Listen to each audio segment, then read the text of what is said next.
Renee Whitaker was counting coins in the dark when her daughter asked if they were still homeless. She froze, not because she did not know the answer, but because no mother wants to tell her child the truth from the front seat of a minivan. They were parked behind a laundromat outside Macon, Georgia. The engine was off to save gas. Rain tapped against the windshield. In the back, 12-year-old Maddie lay under two thin blankets, pretending she was not cold. Renee had $6 in her wallet. $6. And a county letter she was too tired to open. When she finally unfolded it, she expected another warning, another bill, another official reminder that poor people are always one missed payment away from losing something. Instead, the letter said an old farmhouse had been left in her name, forgotten, damaged, nearly erased from county records. But before she could claim it, one final balance had to be paid. $11.18. Not the price of the house, the unpaid tax balance. By the next afternoon, Renee had borrowed the rest in coins and put her name back on record. And for the first time in months, her daughter had a door that locked. Then the white truck appeared. A man stepped out near the back field and took pictures of the land. 2 days later, a lawyer's card was tucked into the screen door. Renee thought she had inherited shelter. Her relatives knew she had inherited something far more dangerous. And if you believe a woman like Renee should not have to fight alone just to keep the one door she finally has, subscribe before the people with lawyers try to take it from her. Renee did not answer Maddie right away. She kept her eyes on the coins in her palm, as if $6 could become something else if she stared long enough. Behind her, in the back of the minivan, Maddie waited, not like a child waiting for comfort, like a child who had already learned that some answers were too heavy for her mother to say out loud. That was what hurt Renee most. Not the van, not the cold, not the stiff ache in her back from sleeping upright. It was the way her 12-year-old daughter had started asking grown-up questions in a careful little voice. Are we still homeless? Renee wanted to say no. She wanted to say they were just between places, just having a hard month, just waiting for something to turn. But the laundromat behind them was closed. Their clothes were packed in plastic totes. Maddie's school shoes were lined up on the floorboard like she still had a bedroom to wake up in. So Renee did the only thing she could do. She reached back, pulled the blanket higher over Maddie's shoulder, and opened the county letter. The envelope had been sitting in her purse since afternoon. She had picked it up from the temporary mailing address she used behind a check cashing place in Macon. Most days, that little mailbox only held reminders of what she could not fix. Late notices, storage warnings, medical bills with bold red boxes around the amount due. This envelope looked the same at first. Plain white. County seal. Her name printed too neatly. Renee had almost left it unopened. Official letters had stopped bringing answers. They brought countdowns. But this one did not begin with her name. It began with Alma Reeves. Renee went still. The name belonged to her mother's side of the family. The side people only discussed when someone died, or when land was involved. Alma had been Renee's great-aunt. The difficult one, that was what the family called her. Difficult, stubborn, hard to deal with. But Renee remembered only pieces. A narrow porch, red clay on her shoes, a biscuit wrapped in a napkin, her mother driving home in silence afterward, with both hands tight on the wheel. The letter said an old farmhouse outside Barron County had been left in Renee's name. The property file could be cleared for transfer once the remaining county balance was paid. Renee read that sentence twice. Then she found the amount. 11美元18美分. For a moment, she thought she had misunderstood. $11.18. Not the price of the house. Not a deposit. Not rent. A leftover county tax balance on a forgotten farmhouse no one had bothered to finish claiming. Renee looked down at the coins in her palm. $6. That was all she had. And somehow, for the first time in months, $6 felt close to something instead of far from everything. She did not smile. Hope had embarrassed her before. It had come dressed as extra shifts, payment plans, family promises, and people who said they would call back. Still, her eyes moved to Maddie. Her daughter was quiet now, watching her from the shadows of the back seat. Renee did not tell her about the farmhouse yet. Not fully. She had learned not to hand a child hope until she knew it could hold weight. So she folded the letter carefully, slower than necessary. And that was when she noticed the small line near the bottom of the second page. Copies mailed to interested parties. Renee read it again. Interested parties. She did not know who that meant. Not yet. Maybe it was just county language. Maybe every notice said that. Maybe some clerk had typed it without thinking. But the word settled cold in her stomach, because Renee knew something about people. Most of them were not interested when you were sleeping in a van. They became interested when they thought you had touched something they wanted. She slid the letter back into the envelope and tucked it away from the late notices, as if keeping it separate could protect it from the rest of her life. Then she counted the money again. $6. She needed $5.18 more. A ridiculous amount. A tiny amount. The kind of amount people dropped into tip jars without thinking. But to Renee, it had become the distance between her daughter and a locked door. Maddie shifted under the blanket. Renee reached back and touched her shoe gently, the way she used to touch her shoulder when they still had a bedroom and a lamp beside the bed. She did not promise anything. Not yet. She only looked through the windshield at the empty parking lot and held onto one thought. By morning, she had to find $5.18. By noon, she might have her name on a house. And by the time she understood who those interested parties were, it would already be too late for her to disappear quietly again. The last $5.18 did not come easily. Renee had to gather it in pieces, the same way her life had been coming apart.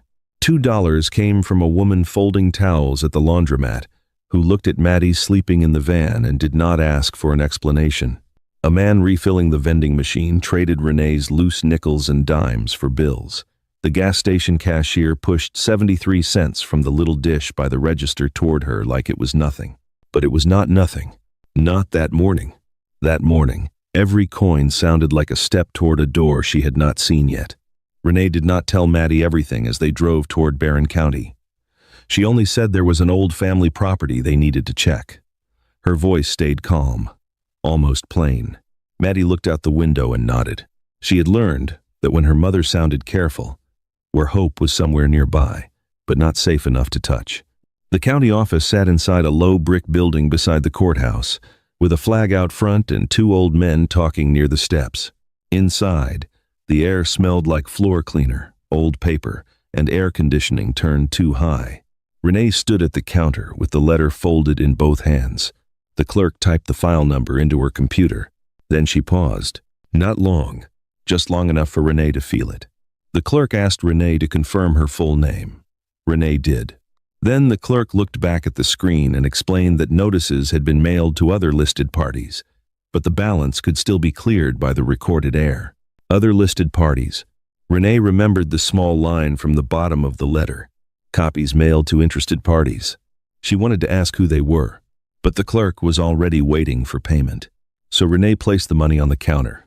Bills first, then quarters, then dimes, then the last 3 pennies. $11.18. The clerk counted it without expression.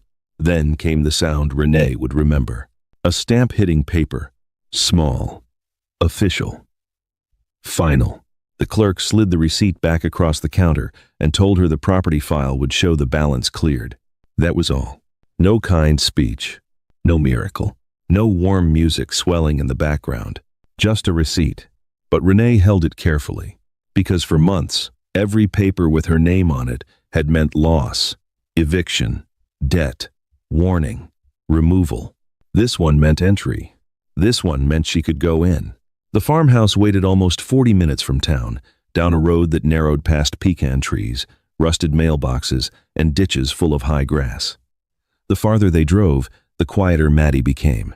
Then Renee saw it. A farmhouse at the end of a gravel drive, half hidden behind weeds and leaning fence posts. The paint had faded into a tired gray. One shutter hung crooked. Vines had climbed the side wall and curled around a broken gutter. Renee did not try to make it sound better than it was. The place looked tired, damp, forgotten, but it was standing. And after months in a minivan, standing counted. Before Renee let Maddie step inside, she checked the porch boards with her foot. She looked for broken glass. She pushed the door open slowly and waited for anything to move. The air inside was stale and heavy. Dust floated through a strip of afternoon light. The floorboards complained under their shoes. A chair lay on its side in the kitchen. The sink was stained brown around the drain. Something had chewed the corner of a cabinet door. Maddie stayed close at first. Then she drifted toward a small room near the back hallway. The wallpaper had faded flowers on it. One corner of the ceiling had a water stain. The closet door was missing its knob. A dead moth rested on the windowsill like it had been waiting there for years. Maddie stood in the doorway for a long time. Then she asked if that room could be hers. Renee felt the answer catch in her throat. She wanted to apologize. For the stain, for the missing knob, for the smell of dust, for offering her daughter a room that still looked abandoned. But Maddie was not looking at what was broken. She was looking at where her backpack could stay. So Renee nodded. That was all she trusted herself to do. For the next hour, they worked without calling it work. Renee swept broken plaster into a pile. Maddie wiped the window ledge with an old t-shirt. They opened drawers and found rusted utensils, mouse droppings, yellowed grocery coupons, and one chipped coffee mug with Alma's initials faded near the handle. The house did not become clean. Not yet, but it became less empty. Near sunset, Renee carried 2 blankets inside from the van. She placed Maddie's backpack against the wall of the little back room. Maddie stared at it for a moment, as if she needed proof that it would still be there in the morning. That night, they slept on the floor of the front room. The house creaked around them. Something scratched once inside a wall. The wind pressed softly against the windows. Renee stayed awake after Maddie fell asleep. She listened to the house breathe. Then she rose quietly and walked to the front door. The old lock resisted. Renee lifted the handle, turned the key, and waited. The bolt slid into place. Metal into wood. A small sound. A holy sound, if a tired mother was allowed to call anything holy. For the first time in months, Renee was not locking herself inside a vehicle. She was locking the world outside a home. She leaned her forehead against the door and finally let out the breath she had been holding since the laundromat. But morning changed the house. Renee stepped into the kitchen and looked through the cloudy back window. Fresh tire tracks cut through the damp ground near the field. They had not been there the night before, and they did not lead to the farmhouse. They led behind it. Renee did not step outside right away. She stood at the kitchen window with one hand resting on the sink, staring at the tire tracks pressed into the wet ground behind the house. They were too fresh to ignore. 2 clean lines cut through the grass near the back field, then curved away from the farmhouse as if whoever drove there had known exactly where to go. Not to the porch, not to the front door, not to the windows. Behind the house, Renee looked over her shoulder at Maddie, still asleep on the floor beneath a blanket, one arm tucked under her cheek. For a moment, Renee told herself it could have been nothing. A neighbor, a county worker, someone lost on the wrong road. But lost people did not drive carefully around an old smokehouse. Lost people did not stop near the back fence. She waited until Maddie woke before going outside. Then she made breakfast from crackers, peanut butter, and the last 2 apples from the cooler. She kept her voice light. She did not mention the tracks. Mothers, learn when to share fear, and when to carry it quietly for 1 more hour. After Maddie ate, Renee walked the yard. The morning air smelled of damp grass, old wood and soil turned soft from the night. The farmhouse looked different in daylight. Still broken, still tired, but less like a stranger. Renee followed the tire marks past the smokehouse. The small building leaned to one side, its tin roof rusted red at the edges. Weeds crowded the doorway. Beyond it, the land opened into a rough back field, bordered by trees and an old fence line that had almost disappeared into brush. That was where the tracks stopped. Not at a gate, not at a shed, not at anything Renee could understand. Just open land. She crouched beside one tire mark and touched the mud with 2 fingers. Fresh. A cold feeling moved through her. Someone had come while she and Maddie were sleeping inside. Someone had stood out here in the dark, close enough to see the farmhouse, close enough to know they were there. Renee went back inside and locked the door. For the next few days, she tried to make the house livable without letting the unease take over. She cleaned the front room, hauled out a torn rug, swept mouse droppings from the kitchen drawers, set the chipped coffee mug with Alma's faded initials on the windowsill because throwing it away felt wrong. Maddie helped wipe dust from the baseboards in her room. She did not complain about the smell. She did not ask when the water would be fixed. She did not say the house was scary.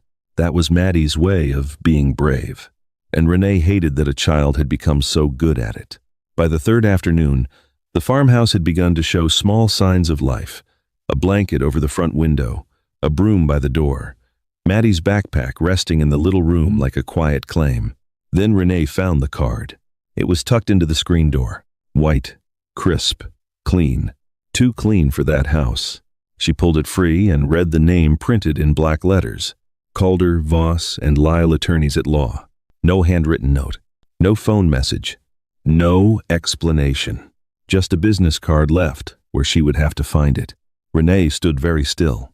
The yard was quiet, the road empty. A crow called once from the pecan tree near the fence. She turned the card over. Blank. That frightened her more than a threat would have. A threat at least told you what someone wanted. This was different. This was a person letting her know she had been noticed. That evening, Renee placed the card on Alma's kitchen table beside the stamped receipt for $11.18. The two pieces of paper did not look like they belonged in the same world. One was thin and ordinary, printed by a county clerk. The other was thick, expensive, and sharp at the corners. But somehow, both had her name caught between them. 2 days later, the letter arrived.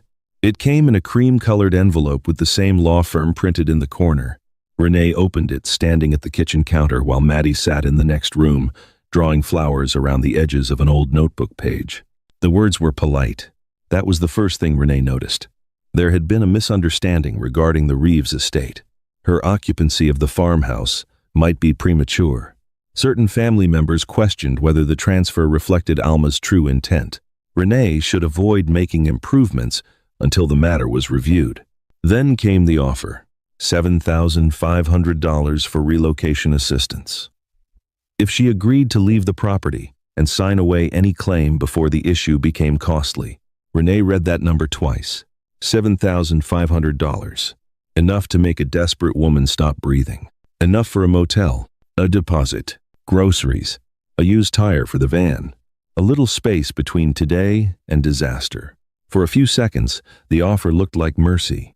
Then Renee looked around the room, at the broom, at the blankets, at Maddie's notebook on the floor, at the backpack in the little room near the hallway. Nobody had offered her $7,500 when she was sleeping behind the laundromat. Nobody had offered help when Maddie needed a bed. Nobody had remembered family when Renee had nothing but a van and $6. So why now? Renee folded the letter and set it beside the business card. The answer was not in the farmhouse walls. Not yet. It was somewhere behind the house, where the tire tracks had stopped. And for the first time, Renee understood that the broken place she had claimed for shelter might already be part of a fight she had not been told about. Renee waited until Maddie was busy before she went back outside. Her daughter sat cross-legged in the little back room, drawing flowers in the margin of an old notebook page. The room still smelled like dust. The wall still had a stain shaped like spilled tea. But Maddie had placed her backpack beside the closet and lined her pencils on the floor like she was trying to make order out of whatever this place gave her. Renee watched her for a moment. Then she slipped the lawyer's letter into her purse and stepped into the yard. The farmhouse looked harmless from the road. That was the strange part. It looked like the kind of place people forgot on purpose. A sagging porch, a broken shutter, weeds crowding the steps. Nothing about it said money. Nothing about it said fight. But the tire tracks behind the house said something else. Renee followed them past the smokehouse again.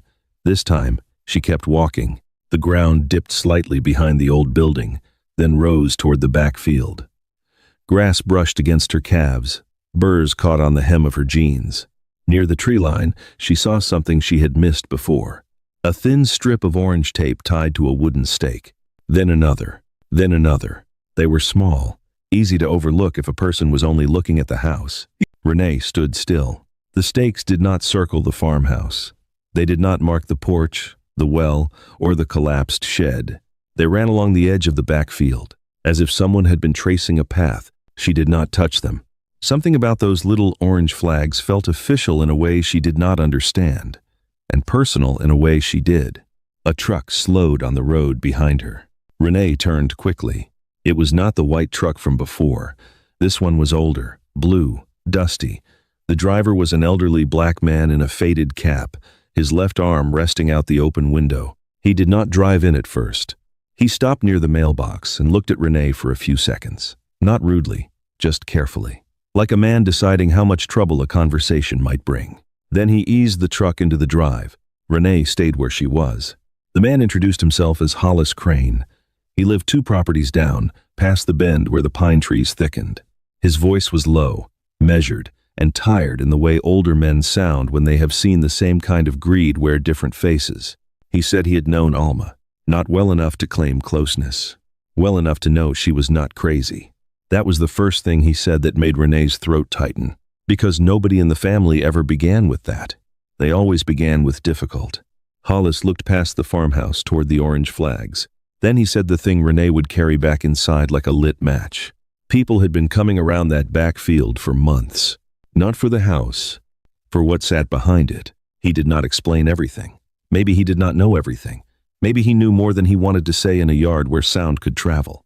But he told Renee enough. There was a larger tract of land beyond Alma's old place. Family land, mostly. Rough acres that had sat quiet for years until a developer started asking questions. Storage buildings, rental cabins, service access. Hollis had heard different versions depending on who was doing the talking. But the important part was not what they wanted to build. The important part was how they wanted to get there. Hollis pointed toward the narrow rise behind the smokehouse. That was when Renee noticed it. Not a road exactly. More like the memory of one. A shallow line in the grass where wheels had passed before. It cut from the back of the farmhouse parcel toward the trees, almost hidden now, but still there if a person knew where to look. Hollis said Alma had argued about that strip for years. Men came with papers. Relatives came with promises. One lawyer came with a smile too wide for his face. Alma sent them away every time. Renee listened without interrupting. The wind moved through the dry grass. Somewhere behind the trees, a dog barked once and went quiet. Hollis looked at the house, then at Renee.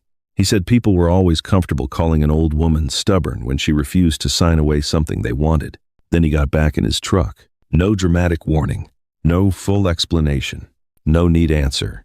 Just that. By the time his truck disappeared down the road, Renee was still standing beside the orange flags. The farmhouse behind her looked smaller now, but the land around it felt larger, more awake, more watched. Renee walked back inside slowly. Maddie looked up from her notebook, but Renee only smiled and told her everything was fine. It was not a lie exactly. It was a mother's delay. At the kitchen table, Renee took out the lawyer's letter and read it again. This time the polite words looked different. Misunderstanding, premature occupancy, relocation assistance. They were not asking her to leave because the farmhouse was worthless. They were asking before she understood why it was not. And that night, long after Maddie fell asleep, Renee looked through the back window toward the dark field and saw a small orange flag moving in the wind like someone had left a warning there for her to find. That night, Renee did not sleep much. The orange flags kept moving in her mind, not because she understood them fully, but because she understood enough. Someone had been walking the land before she ever arrived. Someone had been measuring. Someone had been planning. And now the lawyer's letter on Alma's kitchen table felt less like a warning and more like a door being pushed from the other side. By morning, Renee decided to clean, not because the house was ready to become a home, because her hands needed something to do. Fear sat heavier when she stood still. She started in the hallway, where dust had settled thick along the baseboards and spiderwebs hung in the corners like old lace. Maddie helped for a while, wiping the lower walls with a damp cloth, humming softly under her breath. Renee did not tell her about Hollis Crane. Not yet. Maddie already carried too much in her face when she thought no one was watching. Renee refused to add a developer, a lawyer, and a family land dispute to a 12-year-old girl's breakfast, so she gave Maddie the smallest job she could make feel important. Sort the usable things from the broken things. Maddie took that seriously. She made piles on the floor. One for keeping, one for trash, one for maybe. The maybe pile grew fastest. That felt right for the house. Almost everything inside it seemed to belong between loss and possibility. Renee opened drawers that had not been touched in years. She found a rusted can opener, a bundle of birthday candles melted together, a cracked measuring cup, and a yellowed church bulletin folded around a recipe for peach preserves. Alma's life came back in pieces. Not warm pieces. Not enough to know her. Just enough to feel the shape of a woman who had lived quietly and kept things longer than other people thought necessary. In the hallway, Renee wiped dust from a narrow shelf built into the wall. Behind a chipped blue vase, she found a photograph in a warped wooden frame. The glass was cracked across one corner. Renee almost set it aside. Then she saw her mother. Della Whitaker stood on Alma's porch, much younger than Renee remembered her being. Her hair was pulled back. Her mouth was closed tight. One hand rested at her side, gripping what looked like a folded paper. Beside her stood Alma Reeves. Thin, straight-backed, unsmiling, Alma's hand rested lightly on Della's shoulder. Not for posing, for steadying. Renee sat down on the hallway floor. For a while, she forgot the dust, forgot the orange flags, forgot the lawyer's card. She only stared at her mother's face. Della had never looked like that in the few photographs Renee still owned. In those, she was tired, smiling for birthdays, squinting in sunlight, holding Renee on her hip outside a church picnic. But in this picture, Della looked wounded, not crying. Worse, trying not to. Renee turned the frame over. A strip of paper had been tucked into the back, folded once and browned at the edge. She pulled it free carefully. Only 3 words were written on it. After they came, no date, no explanation. Just that. Renee read the words again.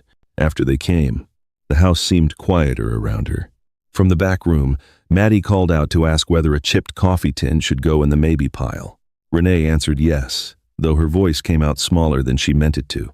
She looked back at the photograph. All her life, she had heard the same version of Alma. Alma was difficult. Alma was stubborn. Alma did not trust family. Alma made everything harder than it needed to be. But nobody ever said who came. Nobody ever said what they wanted. Nobody ever said why Della left Alma's porch looking like someone had just taken something from her without touching her body. Renee slipped the paper into her purse, beside the lawyer's letter. Then she rose and kept cleaning. Not faster, more carefully. The house no longer felt like a pile of old belongings. It felt like a place that had been trying to speak under years of dust. She opened the small cabinet near the hallway and found envelopes tied with twine. Most were ordinary. Electric bills, property tax notices, receipts for seed, flour, roofing nails. But Alma had written dates on everything. Every envelope, every folded bill, every receipt. It was the habit of someone who expected the past to be questioned. Renee carried the stack to the kitchen table. Maddie wandered in and saw the photograph. For a moment, neither of them spoke. Then Maddie touched the cracked glass lightly and asked if that was Grandma Della. Renee nodded. She wanted to tell Maddie a simple story, that her grandmother had been loved, that family had been fair, that old photographs only held memories, not warnings. But the farmhouse had already started taking simple stories away. So Renee said only that Della had been young there, and Alma had been standing beside her. That was enough for now. Late that afternoon, Renee found one more thing. Not hidden. Not exactly. A small brass key taped underneath the drawer of the hallway table. It had been placed so neatly that it did not feel lost. It felt saved. Renee peeled away the brittle tape and held the key in her palm. It was older than the house keys she had been given. Smaller, too. The kind that belonged to a cabinet, a box, or some locked place people forgot to check. Maddie looked at it and whispered that maybe it opened treasure. Renee almost smiled. Almost. But her eyes moved toward the dark space beneath the back stairs, where the pantry door sat half-shadowed behind stacked jars and old flour tins. She had passed it a dozen times already. Now, with the little brass key in her hand, it looked less like storage, and more like Alma had been waiting for someone to notice. Renee did not try the key right away. She wanted to. The feeling was there in her hand, small, cold, and impossible to ignore. But Maddie was standing beside her with wide eyes, already turning the key into a story before Renee knew what it opened. And Renee had learned to be careful with stories, especially hopeful ones. So she slipped the brass key into the pocket of her cardigan and told Maddie they needed to finish the hallway first. Maddie frowned a little. Then she went back to the maybe pile. For the rest of the afternoon, Renee worked with that key pressing against her hip like a secret. Every time she bent to lift a box or wipe a shelf, she felt it there. Not heavy, not sharp, just present, waiting. By evening, the farmhouse had grown dim around them. The rooms turned blue at the edges. The kitchen window held a pale reflection of Renee's face, older than she remembered feeling, tired in a way sleep could not fix. She made supper from canned soup warmed on the hot plate. Maddie ate quietly at Alma's kitchen table, swinging one foot beneath the chair. She had drawn flowers around the word, maybe on a scrap of paper, and placed it beside her pile, as if even broken things deserved a label that did not give up on them. Renee saw it, and for a moment, the ache in her chest softened. After supper, Maddie fell asleep faster than usual. The day had been too much. The new room, the photograph, the strange little key, the house itself pressing old questions into every corner. Renee waited until her daughter's breathing settled. Then she took the key from her pocket. The pantry beneath the back stairs was narrow and low, half hidden behind shelves of cloudy jars, rusted flour tins, and a broom with most of its straw missing. Renee had passed it several times and thought nothing of it. Now she moved slowly, not because she expected treasure, because the house had already taught her that ordinary things were not always ordinary. She pulled aside the jars first. Un by un, dust rose in soft gray puffs. Something dry skittered behind the wall. The air smelled of old wood, metal lids, and the sour trace of food that had spoiled years ago. At the bottom shelf, behind two dented tins, she found it, a small door built into the lower wall. So low she had to kneel to see it properly. The door had been painted the same dull color as the pantry wall, but age had betrayed it. A thin line showed along the edge. A keyhole sat just above a small iron pull. Renee held her breath. Then she slipped the brass key into the lock. It did not turn. For one painful second, she felt foolish. Then she pushed the key deeper, lifted it slightly, and tried again. This time, the lock gave. A soft click. Tiny, but in that quiet house, it sounded like someone answering from the past. Renee opened the little door. Inside was not a room. It was a narrow crawl space tucked beneath the stairs, barely large enough to hold what someone wanted hidden from careless eyes. A stale breath of air came out first, carrying the smell of dust, paper, and cedar. Renee reached in. Her fingers touched cloth. She pulled out one bundle wrapped in oilcloth, then another, then a flat wooden case with a rusted latch, then a metal recipe box, heavier than it looked. She carried everything to the kitchen table and sat down. For a long moment, she did not open any of it. She just stared. Because the strange thing about finding something hidden is that the world changes before the object does. The house felt different now. Not bigger, not safer, just awake. Renee opened the recipe box first. She expected recipes, maybe old index cards, peach preserves, biscuit measurements, cornbread notes. Instead, she found receipts, dozens of them, folded carefully, sorted by year, some brittle at the edges, some tucked into envelopes with names written across the front. Property tax receipts, county notices, certified mail slips, copies of payments made in cash, check, and money order. Alma Reeves had kept everything. Renee turned over one receipt and saw her mother's name. Della Whitaker. Her hands went still. She read the line again. Della's name appeared beside a parcel reference Renee did not understand.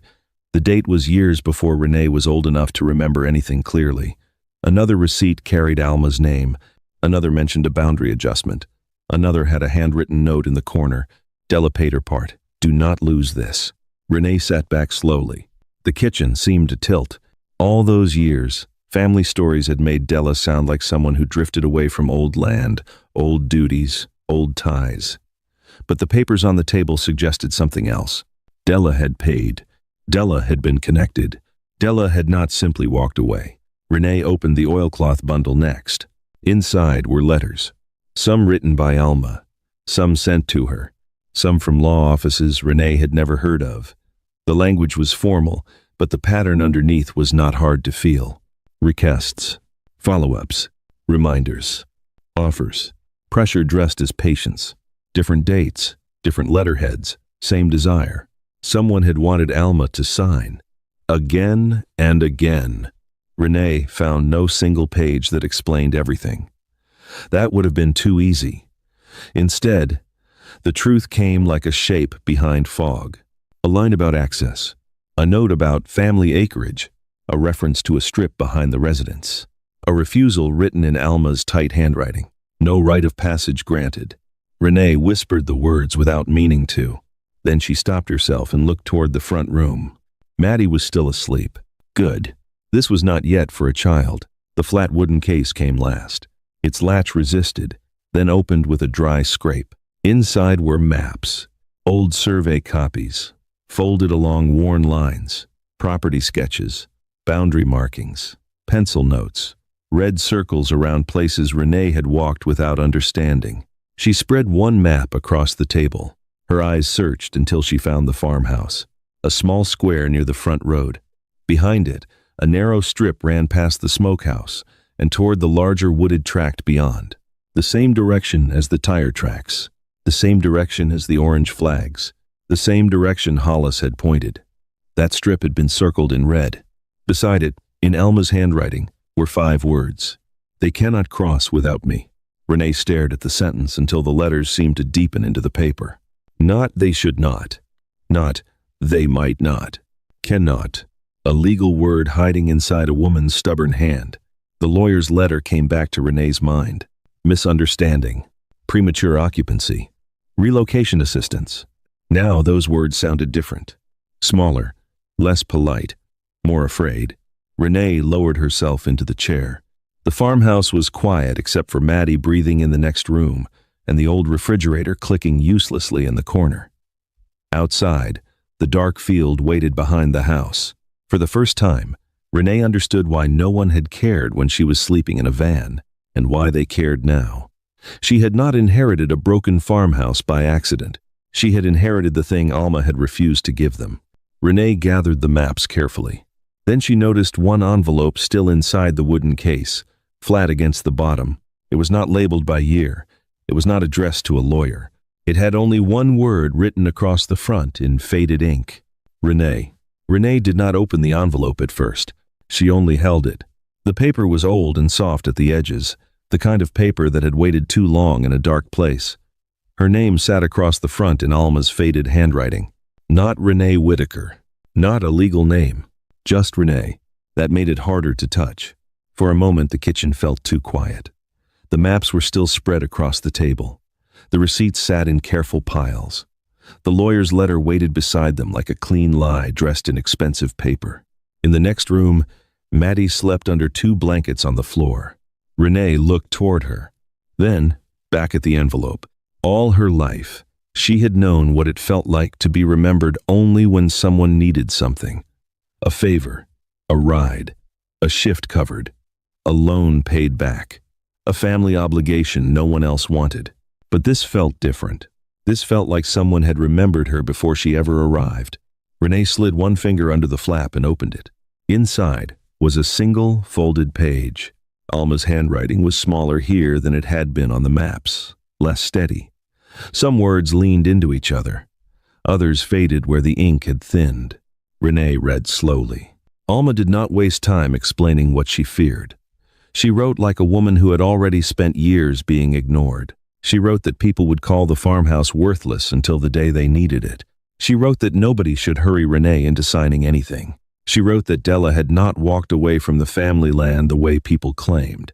Della had been pushed, not loudly, not in one clean act, but with papers she was told not to question, meetings she was not invited to, promises that never found their way into records. Renee stopped reading. Her mother's name blurred for a second. Della had been dead for years, but grief can wake up suddenly when someone finally says the thing nobody would say while the person was alive. Renee had spent half her life thinking her mother simply carried sadness. Now she wondered how much of that sadness had been stolen from her first. She kept reading. Alma wrote that she had tried to keep one piece from being swallowed. The house. The narrow strip. The records. She wrote that she had been called stubborn because stubborn was easier to say than honest. Then came the line at the bottom, the one Alma had underlined twice. Make them say it in court if they want it so bad. Renee sat back. Those words did not make her brave. Not immediately. They made her tired in a new way. Because now, she knew the fight was real. Until that moment, part of her had still hoped there was a simpler answer. A mistake, a misunderstanding, a family argument that had grown too large in her imagination. But Alma's note took that comfort away. The relatives had not just appeared. They had continued something. And Renee had walked into the middle of it with $6, a sleeping child, and no idea that her name had been waiting in a locked space beneath the stairs. She folded the note once, then unfolded it again. Make them say it in court. The words felt impossible. Renee had never liked courtrooms. She had only seen them from the wrong side of money. Places where rent became judgment, where unpaid bills became public, where people with folders spoke calmly about other people's lives. The idea of standing in one against relatives with lawyers made her stomach twist. But then she looked toward the front room, where Maddie's backpack leaned against the wall. That backpack had become a kind of test every morning, if it was still there.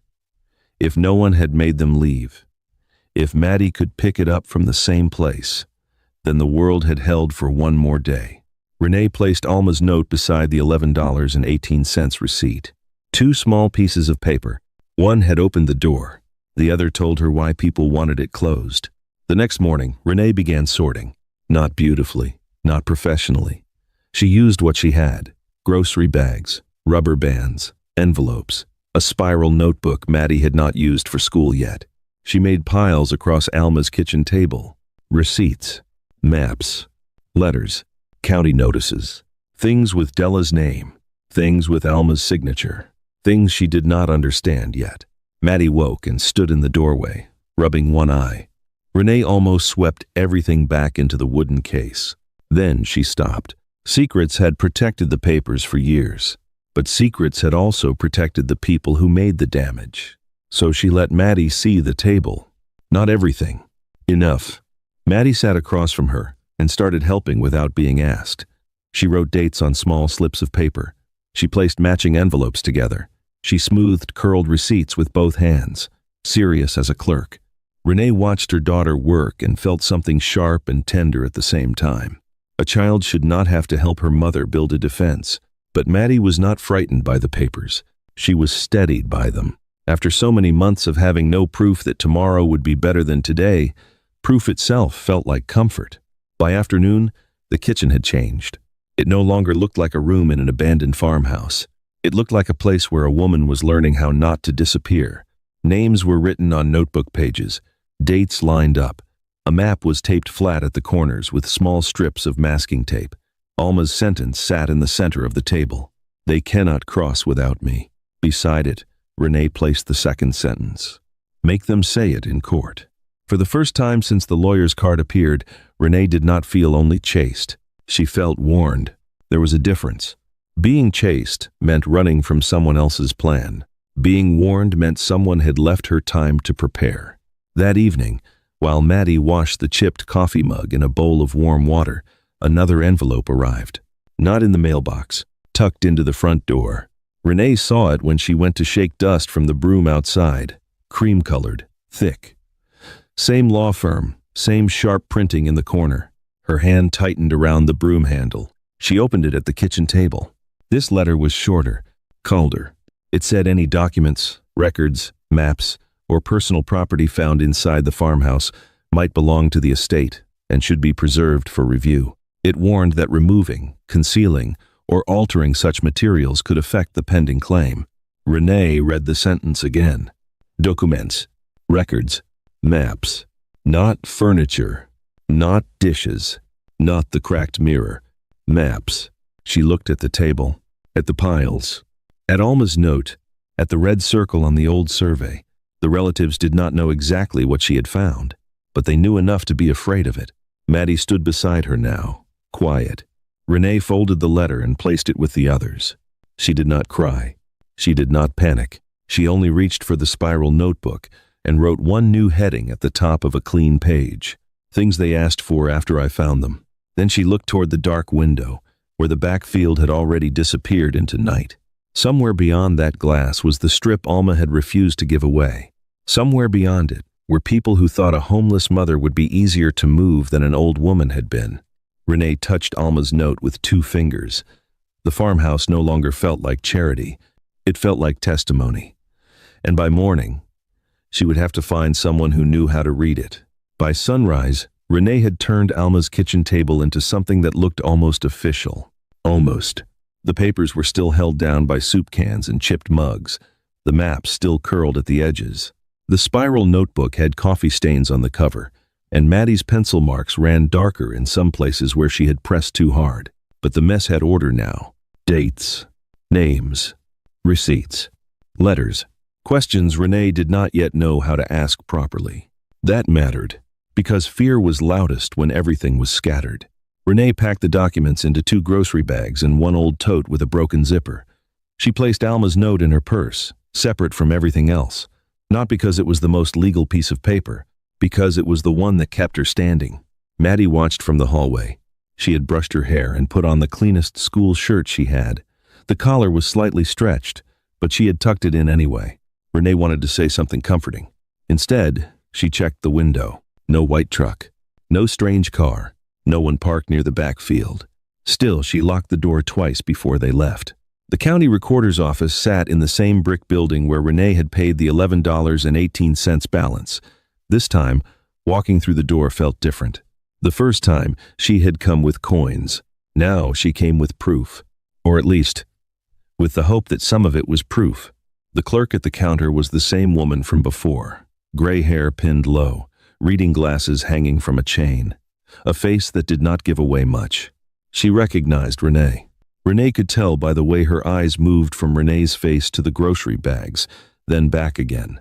There was no warmth exactly, but there was a tension. Renee explained that she had found old papers in Alma Reeves's farmhouse and needed to understand what matched the county record. The clerk did not ask why. She only lowered her voice and told Renee that public records could be searched by parcel number, owner name, and recording date. Then she paused. Alma used to come in that way, the clerk said. With folders, with questions, with the same careful look on her face. Renee felt the words move through her slowly. Alma had not just hidden papers. She had been building a trail. The clerk led Renee to a public computer and showed her how to search the property file. Not legal advice, not family help, just procedure. But sometimes procedure was enough to open a door. Renee typed Alma's name first. The screen filled with entries she did not understand. Dates, tax references, boundary notations, recording numbers, old parcel descriptions that sounded more like riddles than land. She wrote everything down.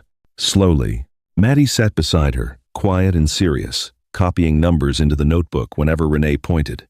At first, Renee felt embarrassed by how little she knew. Then she remembered something Alma had written. Do not sign quickly. Maybe not knowing was not the shame. Maybe pretending to know was how people got trapped. The clerk returned with a thin folder from an older file cabinet. She said some records had never been digitized because they were too old or too poorly scanned. Inside were copies of documents that made Renee's chest tighten. A boundary adjustment from the late 1980s. A tax receipt connected to Renee Whitaker. A recorded notice involving Alma's parcel and family acreage behind it. A road maintenance note that mentioned access but did not explain enough. Renee laid Alma's map beside the county copy. The lines were not identical, but they were close. Close enough that the red circle on Alma's map suddenly felt less like an old woman's suspicion and more like memory backed by ink. The clerk looked at the 2 papers.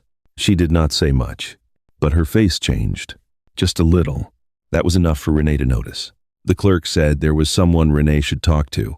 A retired surveyor named Benton Vale, who had worked land disputes in that county before half the current roads had names. He was old now, lived outside town, did not answer the phone unless he felt like it. But he still came to the diner near the courthouse, most afternoons for coffee. Renee did not know whether to trust the suggestion. Then the clerk added one more thing. Alma had asked for copies of those same records more than once. Not once, more than once. Renee thanked her, but the word felt too small. Outside, Maddie climbed into the van and asked if the papers were good or bad. Renee looked at the tote between them. She wanted to answer quickly. She wanted to say good, but the truth was stranger than that. The papers were not good or bad. They were alive. They were connected to people who had lied, waited, pushed, denied, and measured land in the dark. So Renee told Maddie they were important. That was honest enough. The diner near the courthouse smelled of coffee, fryer oil, and old vinyl seats. Benton Vale sat in the back booth with a paper cup and a folded newspaper he did not seem to be reading. He was thin, white-haired, with hands that looked too large for the rest of him. His shirt pocket held 2 pens and a small metal ruler. He did not smile when Renee introduced herself, but when she said Alma Reeves, he looked up. That name still had weight. Renee unfolded the map carefully on the table. Benton did not touch it at first. He only leaned over, studying the lines, the notes, the red circle. Then he pulled his glasses from his shirt pocket and put them on. That was when Renee felt the room narrow around them. Benton tapped one finger near the strip behind the farmhouse. Not the house, not the yard, the strip. He said land could sit quiet for 30 years, then become valuable because somebody needed a way through it. Renee listened without moving. Benton traced the line from the county road past the old smokehouse and toward the larger tract behind the property. He did not make it dramatic. That made it worse. He said the strip was the cleanest access to the back acreage. Without it, anyone trying to develop that land would need a harder route, a more expensive route, or permission from someone else who might not give it. Renee looked at Maddie. Maddie was staring at the map with the stillness of a child who understood just enough to be afraid. Benton sat back. Then he asked whether anyone had offered Renee money yet. Renee did not answer right away. She did not have to. His face told her he already knew. The diner noise seemed to fade. Forks against plates, a waitress calling an order, someone laughing near the counter.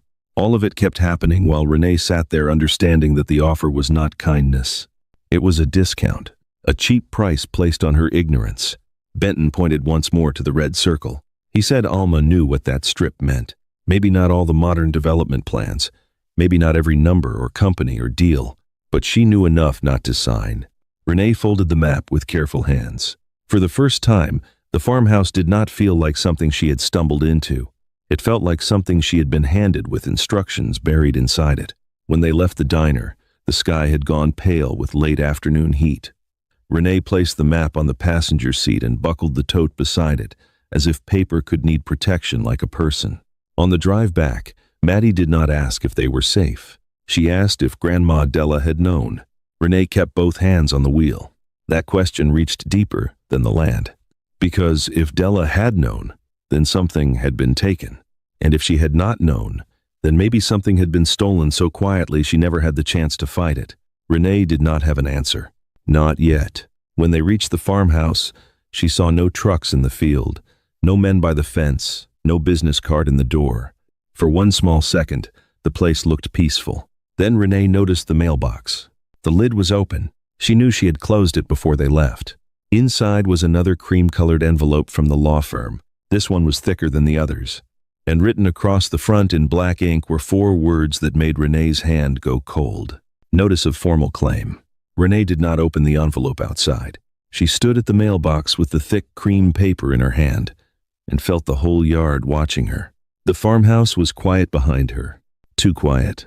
The kind of quiet that made every small sound feel like it had meaning. Grass shifting against the fence. The loose shutter tapping once against the siding. Maddie's door closing softly inside the house. Renee looked toward the back field. No truck. No men. No orange flags moving except the ones already there. Still, the envelope felt heavier than paper should. Notice of formal claim. 4 words. No shouting. No threat written in red. No angry face in the yard. Just 4 printed words, carrying enough weight to make her fingers tighten around the edge. She carried it inside and placed it on Alma's kitchen table. The table was already crowded with maps, receipts, notes, and the spiral notebook Maddie had helped organize. Renee stood over all of it, not touching anything for a few seconds. Then she opened the envelope. The letter said certain family members were formally challenging the transfer of Alma Reeves's farmhouse parcel. It said there were concerns about Alma's capacity near the end of her life. It said Renee's occupancy should be reviewed. It said the property contained materials that could be relevant to the estate. And then, near the bottom, it used the phrase that made Renee sit down. Fitness of the current occupant. Renee read it twice, then a third time. They were not just questioning the house now. They were questioning her. Not directly. That would have looked cruel. Instead, they wrapped it in careful language. Current living conditions. Minor child present. Safety concerns. Financial instability. Renee could hear what they were really saying. She was homeless. She was poor. She was tired. She had a child. So maybe she could be pushed. Maddie came into the kitchen and stopped when she saw her mother's face. Renee folded the letter before Maddie could read it. Not because she wanted to hide everything, because some words should not be allowed to touch a child before they had to. She told Maddie to finish sorting the maybe pile in her room. Her voice stayed calm, but Maddie looked at her long enough to know calm was not always the truth. By late afternoon, the knock came. Not a hard knock. That would have been easier. This one was controlled, measured. 3 polite taps on the front door, as if whoever stood outside had already decided the house was not really Renee's. She looked through the front window. 3 people stood in the yard. Harlan Reeves, tall and square-shouldered, with a pressed shirt that looked wrong against the weeds. His sister, Lenora Pike, wearing sunglasses though the sun had already shifted behind the trees. And beside them, a man in a navy jacket holding a folder against his chest. The lawyer. Renee had not seen Harlan or Lenora since a funeral years ago. Back then, they had hugged her like distant family and forgotten her before the parking lot emptied. Now they had come all the way to Alma's farmhouse. That told Renee more than their letter had. She opened the door but left the screen latched. A small thing. Still, it mattered. The porch boards creaked under Harlan's shoes. Lenora stayed near the steps, looking past Renee into the hallway, as if she were already inspecting what could be used against her. The lawyer spoke first. His voice was smooth, not warm. Smooth. He explained that everyone wanted to avoid unnecessary conflict. The family believed there had been confusion around Alma's final wishes. Renee's presence in the home complicated matters. A more practical solution could help everyone move forward. Move forward. Renee held on to those words. People always wanted you to move forward when they were tired of you standing where you were.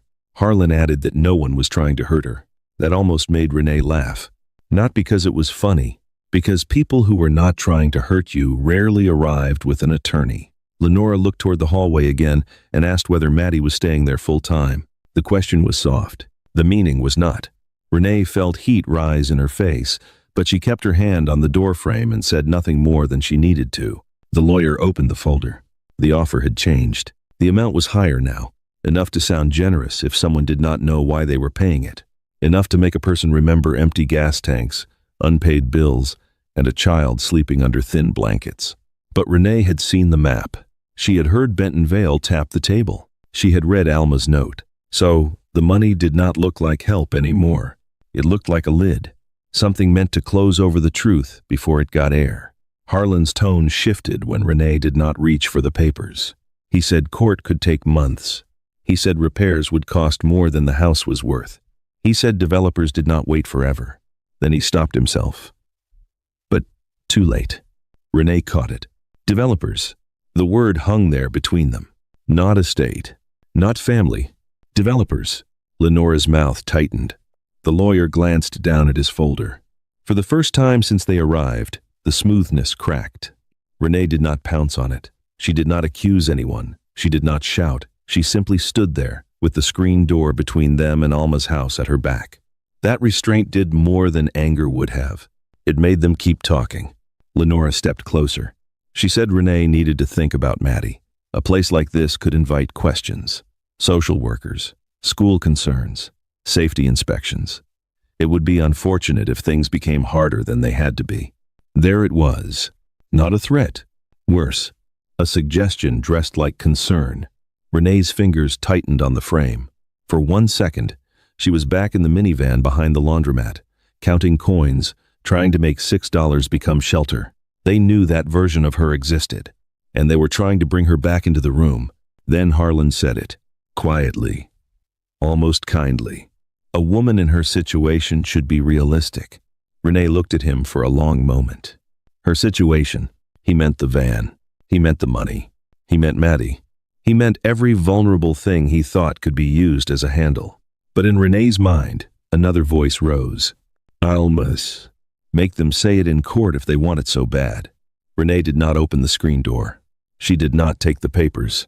She did not ask for time to think. She told them the matter could go through the proper channels. That was all. One sentence.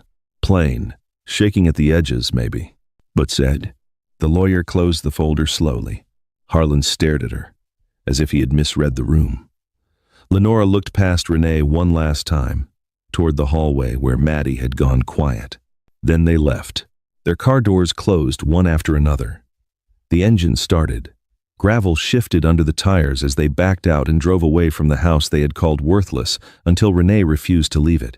Only when the road went silent did Renee unlock the screen door. She stepped onto the porch. Her knees weakened so fast she had to sit down on the top step.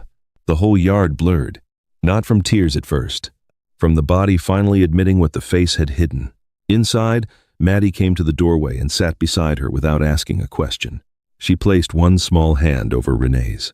Renee turned her palm upward and held it. No speech could have done more. For a few minutes, they sat like that on the leaning porch of a house that had just become a battleground. Then Maddie looked toward the backfield. Renee followed her gaze. Near the orange stakes, beyond the smokehouse, something white had been tied to the fence. A folded paper, moving gently in the evening air. Renee stood slowly. The relatives had left, but someone had stayed close enough to leave one more message. Renee did not run toward the fence. She wanted to.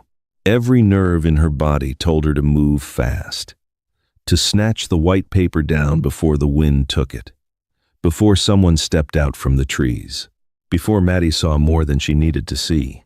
But rushing had become dangerous. Rushing was what people wanted from her. Sign quickly, leave quickly, decide quickly, disappear quickly. So Renee made herself slow down. She told Maddie to stay on the porch. Then she walked across the yard with her shoulders straight and her hands empty, though her heart was moving faster than her feet. The paper had been tied to the old fence with a strip of twine. Not taped, not tossed. Tied. That bothered her. It meant whoever left it had not been passing by. They had taken their time. Renee untied the paper and unfolded it. At first, it looked like a photocopy of a map, not Alma's old map. A newer one, cleaner lines, darker ink, a survey stamp in the corner. The farmhouse parcel was outlined, but the back strip had been shaded with a yellow marker. Across it, someone had written 3 words in block letters: sign or lose. Renee stood there until the words stopped swimming. No name, no letterhead, no Polite legal language, just the thing all the other letters had been trying to say without saying it. She folded the page once and looked toward the road. Empty. Then toward the tree line. Still, but the quiet did not comfort her anymore. When she returned to the porch, Maddie was standing up. Renee did not show her the words. She only said it was another paper about the land. That was true enough and not enough. But mothers sometimes speak in half-truths when the whole truth is too large for a child's chest. That night, Renee did not sleep. She sat at Alma's kitchen table with the new map beside the old one, and the difference between them made her cold. Alma's map had been careful, worn, marked by hand over years. This new one looked fresh, prepared, current. Someone had already gone farther than Renee understood. By morning, she knew she could not keep trying to read the fight alone. She packed everything again. Not all of it this time, only what mattered most. The $11.18 receipt. Alma's note, the old map, the new marked copy from the fence, the formal claim letter, the relocation offer, the receipts with Della's name, the letters asking Alma to sign. She placed them in a folder borrowed from Maddie's school supplies, the kind with bent corners and a faded cartoon sun on the front. It was not the kind of folder people took to legal appointments. It was what she had. And by then, Renee had stopped apologizing to herself for what she had. The legal aid office sat in a converted storefront near downtown Macon, between a tax prep business and a place that repaired cracked phone screens. The waiting room was full before 10.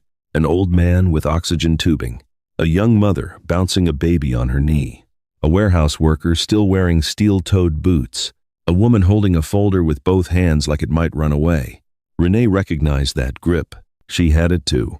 When her name was finally called, she walked into a small office where a woman in a green sweater sat behind a desk stacked with files. Marisol Keene was younger than Renee expected, but her eyes were not young. They had the steady look of someone who had heard too many people explain how they were almost safe before everything collapsed. Renee began with the farmhouse, then stopped, because the farmhouse was not the beginning anymore. So she began again.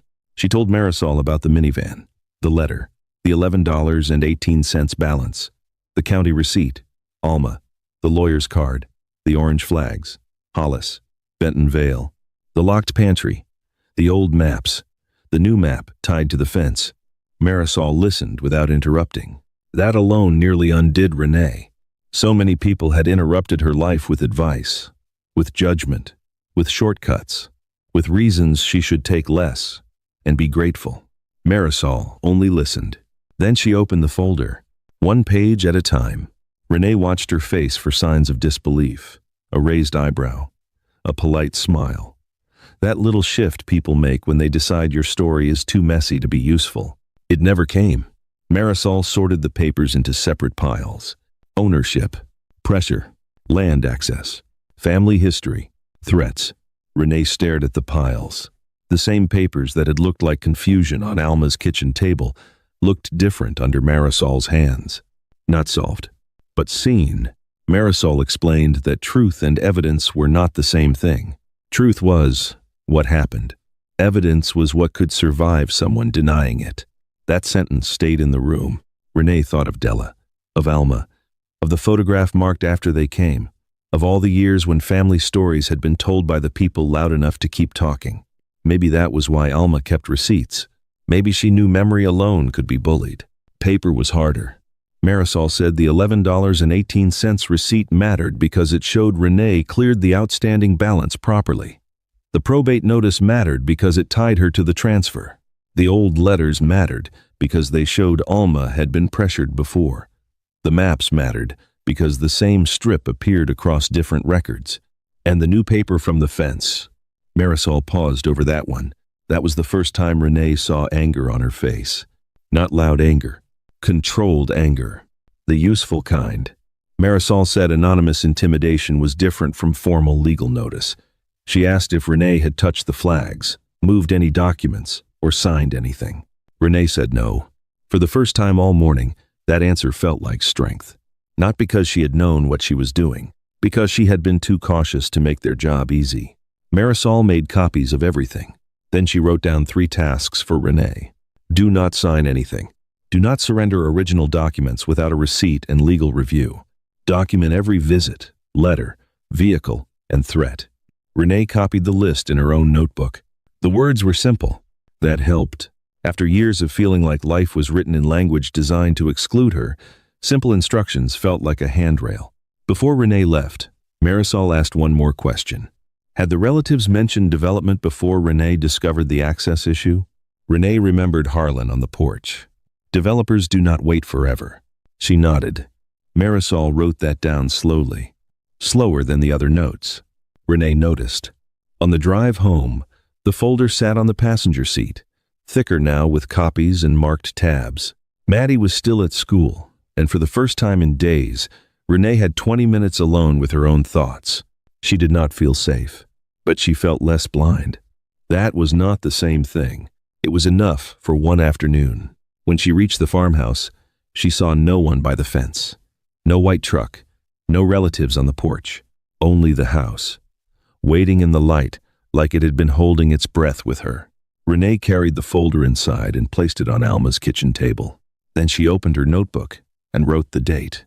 Under it, she wrote, fence map, 3 words, sign or lose. Her hand shook only once. Then she added, I did not sign. The next morning, Marisol called. The relatives had filed a hearing request. Not a letter now, not an offer, not a card in the door. A court date. Renee stood in Alma's kitchen with the phone pressed to her ear, watching Maddie's backpack lean against the wall of the little room. The fight had moved out of the yard. Now it had a room waiting for them at the courthouse. The courthouse looked too calm for what it could take from her. Low brick walls, clean windows, a flag moving gently above the steps. Renee sat in the parking lot with both hands on the steering wheel, Alma's wooden case on the passenger seat beside her. Maddie was at school. Renee had made sure of that. Whatever happened inside, her daughter did not need to hear adults question whether the first roof they had found was safe enough to keep. Marisol waited near the entrance with a folder under one arm. She did not give Renee a speech. She only nodded once, steady and quiet. That helped. Inside, the hearing room was smaller than Renee expected. A few benches, 2 tables, a judge's desk. No crowd, no drama, just a room where polite words could change a life. Harlan and Lenora were already seated. Their attorney had neat folders stacked in front of him. Behind them sat a man in a gray suit Renee did not recognize. But she knew what he was. Not family, business. Renee sat beside Marisol and placed Alma's wooden case under the table, close to her foot. The relative's attorney spoke first. He made everything sound reasonable. Alma had been elderly. The transfer raised questions. Renee's occupancy was sudden. The house had safety concerns. A minor child was involved. The family only wanted fairness. Renee kept her face still. Family fairness had not found her behind the laundromat. But now, with land involved, it had arrived in a suit. Marisol did not interrupt. She let him finish. Then she opened her folder and started with the record. Renee Whitaker was named in the probate notice. The unpaid county balance was $11.18. The balance had been paid. The receipt was dated. The property file was cleared. The transfer had been recorded. Plain sentence after plain sentence. No begging. No performance. No shame. For the first time, Renee understood the strength of a clean record. Then Marisol brought out Alma's papers, letters asking Alma to sign access documents, county copies Alma had requested, tax receipts tied to Della Whitaker, boundary notes, the old map with the red circle. The judge leaned forward when the map appeared. Marisol pointed to the strip behind the farmhouse, past the smokehouse, toward the larger land beyond it, the same direction as the tire tracks, the same place the orange flags had marked. The room changed quietly. The judge asked when the relatives first learned a developer was interested in the back acreage. Their attorney answered carefully, too carefully. Then the judge asked if Renee had been told about that interest before the relocation offer. A pause. Small, but heavy. The judge asked why the farmhouse had been called a burden if the papers kept returning to access, maps, and land behind it. This pause was longer. Renee looked across the room. Harlan's mouth had tightened. Lenora stared down at her purse. The man in the gray suit shifted in his seat. Marisol did not smile. She only placed the next paper forward, the copy tied to Renee's fence. Sign or lose. The attorney said there was no proof his clients had left it there. Marisol did not argue that point too hard. She did not need to. The pattern was already in the room. The card, the letters, the offers, the warning, the pressure about Maddie, the formal claim after Renee refused to leave. One thing could be explained away. A pattern could not. Then Marisol read one short part of Alma's note. People would call the farmhouse worthless until they needed it. Renee should not sign quickly. Della had deserved better. Renee looked down at the table. Alma's words were no longer hidden beneath the stairs. They were being heard. The relative's attorney argued that Alma's note did not prove ownership. Marisol agreed. Then she pointed back to the probate notice, the paid balance, the transfer record, and the survey references. The note did not create Renee's claim. It explained why Alma had protected it. That landed. The judge asked Renee one question. Why had she paid the balance and moved into the farmhouse? Renee's throat tightened. She could have said many things. Because she had nowhere else. Because her daughter needed a door. Because Alma left it to her. Because $11.18 had become the difference between sleeping in a van and sleeping behind a lock. But she kept it simple. She had been named as heir, and she needed a safe place for her child. Her voice shook once. Only once. The judge looked down at the papers. The room waited. Then the ruling came. The broader land issues were not finished, but Renee's occupancy would stand. The transfer would not be suspended that day. The relatives had not shown enough to remove her from the farmhouse or force her to surrender possession. Renee heard the words before she felt them. She had not won everything, but she was not being put out. That was the first victory. Outside, on the courthouse steps, Harlan passed close enough for Renee to hear him. He said it was not over. This time, the words did not break through her. They sounded different now, less like power, more like frustration. Then Renee saw the man in the gray suit near the parking lot, speaking into his phone. His eyes moved toward her once. Quick, measuring. Marisol followed her gaze. The developer would likely make contact now. Renee held Alma's wooden case closer. They had tried to make her leave before she knew what she had. Now they knew something too. If they wanted a way through Alma's land, they would have to ask the woman they had tried to erase. The developer did not call Renee. He called Marisol. That told Renee enough. People who respected you came to the front door. People who thought you were still easy to handle went around you first. Marisol called the next morning while Renee stood in Alma's kitchen, washing Maddie's cereal bowl in a plastic basin. The company wanted to discuss access. Not the farmhouse, not family fairness, not Alma's state of mind. Access. That single word stripped the whole fight bare. For weeks, her relatives had talked about confusion, safety, estate concerns, and what was best for everyone. But the developer's question was cleaner than all of that. How do we get through? Renee looked through the cloudy kitchen window toward the back field. The orange flags still stood there, bright against the grass. For the first time, they did not look like warnings. They looked like proof. Marisol told her not to speak with anyone directly. No calls, no side meetings, no quick signatures. Everything would go through legal review. Renee almost laughed at that. Not because it was funny, because a few weeks earlier she had been afraid to open an envelope. Now people with money needed permission to cross land, tied to her name. The first offer came 3 days later. It was more money than Renee had ever seen written beside her name. Enough to repair the van. Enough to pay old bills. Enough to buy Maddie shoes without checking the clearance rack first. For a moment, fear whispered the old way. Take it. Do not risk more. But then Marisol explained the language. The offer was not just for a simple path through the backfield. It gave the company broad control over the route, future work, maintenance access, and land use in ways that could follow Renee for years. It sounded temporary. It was not. Renee looked at Alma's note. Do not sign quickly. So she did not. The second offer came higher. That one mentioned cooperation, delay, reasonable compromise. It was softer on the surface and sharper underneath. Renee had learned that kind of language by then. Reasonable often meant tired people should accept less. She said no again, not loudly. Not proudly. Just no. The meeting happened in Marisol's office the following week. Renee wore the same thrift store blazer from the hearing. This time, it did not feel like a costume. Across the table sat the developer's attorney and a project manager who kept checking his watch until Marisol looked at him once. Then he stopped. The relatives were not in the room. That alone felt like a victory. For once, nobody was speaking over Renee in the name of family. The company wanted a route. Renee wanted her home protected. Those were the two truths on the table. Marisol laid out the terms. Limited right-of-way. No ownership transfer. No access through the yard. No construction traffic near the farmhouse. Company-paid fencing. Drainage protection. Repair responsibility. Annual maintenance payments. A fair settlement large enough to make the house livable without forcing Renee to sell it. The developer's attorney called some terms unusual. Renee looked at him. Unusual did not scare her anymore.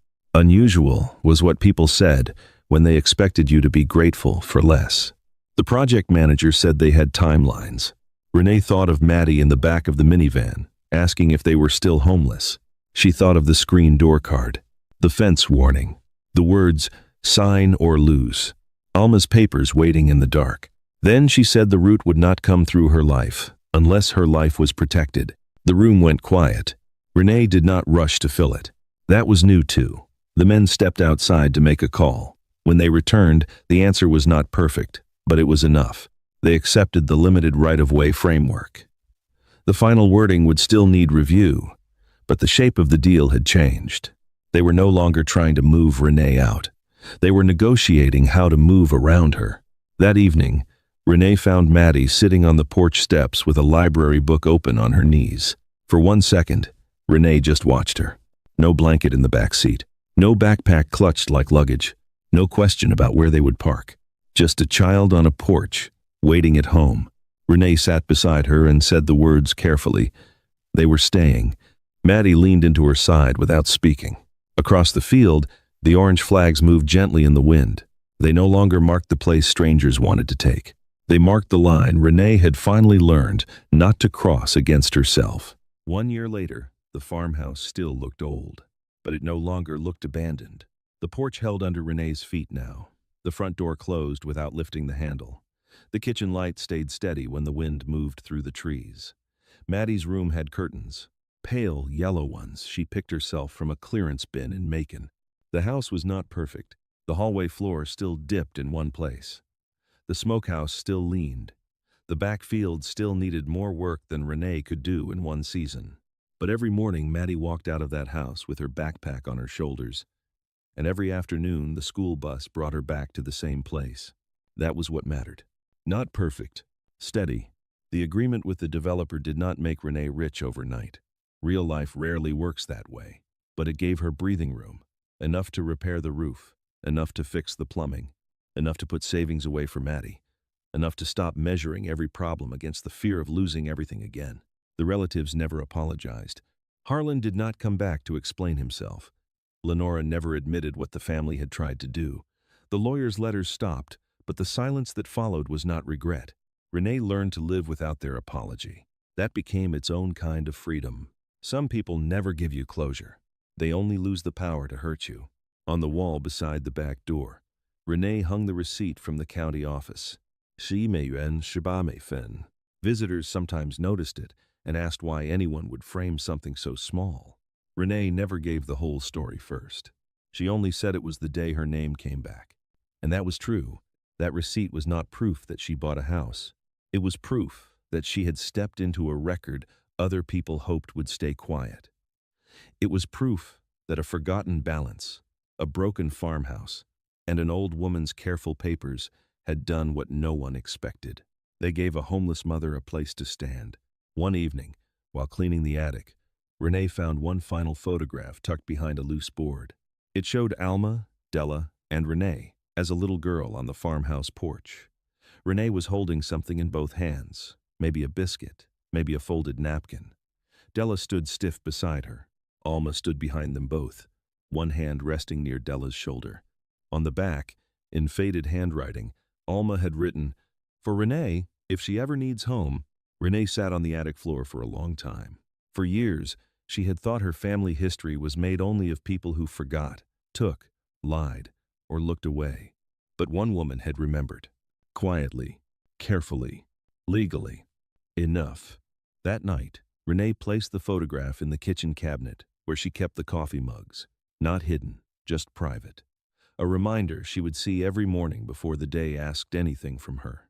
Outside, Maddie was laughing in the yard, trying to keep a tomato plant upright with a crooked stake. Renee stood at the sink and watched her. A child laughing in a yard no one could order her out of. A mother standing inside a home she almost lost before she understood its worth. A receipt by the door. A name on the record. A life rebuilt from something everyone else called worthless. Renee had not inherited a miracle. She inherited a fight, but she stayed long enough to discover the truth, and strong enough to protect what was left for her. And sometimes, that is how a comeback begins. Not with applause, not with revenge, but with one tired woman refusing to disappear. If Renee's story moved you, take a second to like this video and subscribe for more stories about people who were underestimated until the truth finally caught up. And here is the question I want you to think about deeply. Was Renee's greatest victory the farmhouse itself, or the moment she stopped believing poverty made her powerless? Share your answer in the comments. I read every one. Thank you for watching to the end.